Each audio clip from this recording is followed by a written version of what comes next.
¿Cómo están? Comienza Mirada Financiera. Los adultos mayores y los jóvenes son los segmentos que aumentan su participación en la cartera total de morosos, de acuerdo al quinto informe de deuda personal de morosos que elabora la Universidad San Sebastián. Analizamos precisamente este tema junto a Mario Valenzuela, vicedecano de la Facultad de Economía y Negocios de esa casa de estudios. ¿Cómo estás? Bienvenido. Muy bien, muchas gracias, Paulina. Gracias por la invitación. Hablemos de este estudio que arroja que hay nuevos morosos. ¿Qué es lo que es eso? Detallemos un poco. Bien, a ver, para contextualizar un poquitito. En el país hay 16,5 millones de personas, de los cuales 10,5, que son prácticamente la población adulta, tiene algún tipo de deuda en el sistema financiero o fuera del sistema financiero. Eso significa que un 64% de la población tiene algún tipo de deuda.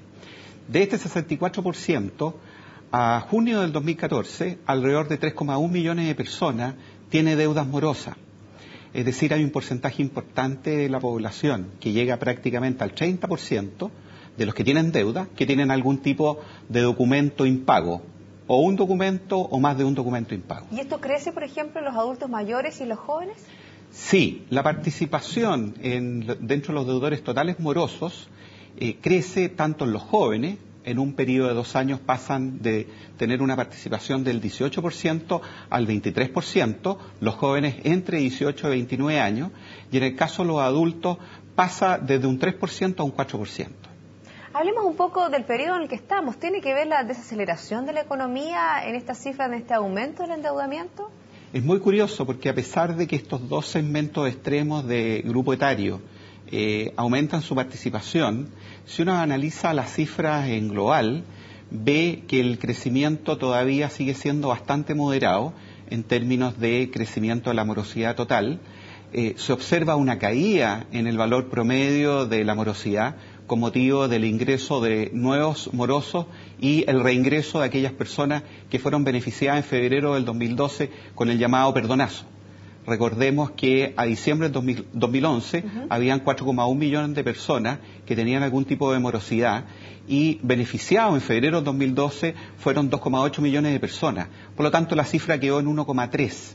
Y a partir de esa fecha ha ido creciendo progresivamente, pero hoy día nos ubicamos en una cifra de 3,1 millones de personas, todavía por debajo, 1 millón de personas por debajo de lo que observábamos en el 2011. ¿Qué es lo más preocupante de este elemento, de esta composición? Que hayan ingresado nuevamente personas a las cuales se le borraron sus deudas, que hayan ingresado personas de la tercera edad. ¿Cómo se evalúa? ¿Cuáles son las perspectivas? El reingreso en promedio, ¿no? Y a la foto de junio del 2014 es 1 de cada 3 personas que tenían algún tipo de morosidad han reingresado.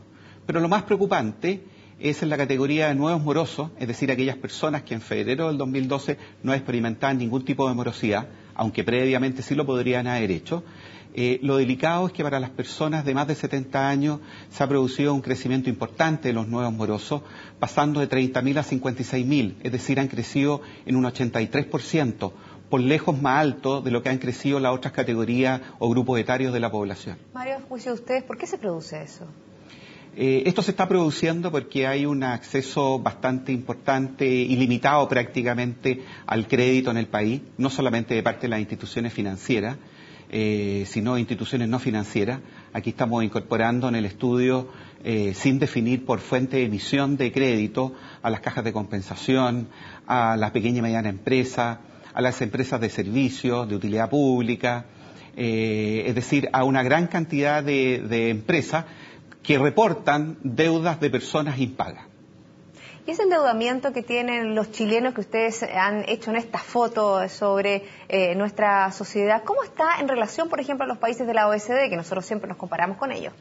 Bueno, es normal que se produzca el endeudamiento. La figura de endeudamiento es totalmente normal, es una institución, es una necesidad, existe el descalce de los flujos de ingresos y egresos y por lo tanto es necesario, existe la necesidad de comprar vivienda y comprar automóviles y por lo tanto son bienes durables en donde la gente no lo puede pagar de un periodo a otro y por lo tanto tiene que recurrir a un financiamiento. Pero frente a los países miembros de la OCDE, nosotros hemos ido incrementando nuestra participación en términos de crédito y nos estamos posicionando a la par de lo que son los países más desarrollados del mundo. Lo que sí es preocupante es la morosidad. Una última pregunta que tiene que ver con la morosidad. ¿Qué pasaría, por ejemplo, si las tasas de interés fueran más bajas para este segmento de personas y pudieran, ¿no es cierto?, pagar sus deudas? ¿Sería una situación distinta? Es posible que tendrían más posibilidades de poder solventar sus compromisos financieros, pero aquí indudablemente lo que nosotros hemos querido llamar la atención, más que eso, en contribuir a crear una educación y cultura financiera en torno a este problema e incorporar a todos los actores relevantes en esta materia. Es decir, entendemos por ello a los que están haciendo las políticas públicas y están revisando el sistema previsional en nuestro país, el sistema de salud, incluimos también a las familias y a las propias personas que están adquiriendo compromisos. Bueno, muchas gracias, Mario, por haber estado con nosotros hablando sobre un estudio importante que muestra, ¿no es cierto?, cuál es la realidad de los morosos en nuestro país. Que estés muy bien. Muchas gracias, Paulina. Finalizamos así Mirada Financiera. La invitación a todos ustedes es a quedarse en compañía de CNN Chile. Hasta pronto.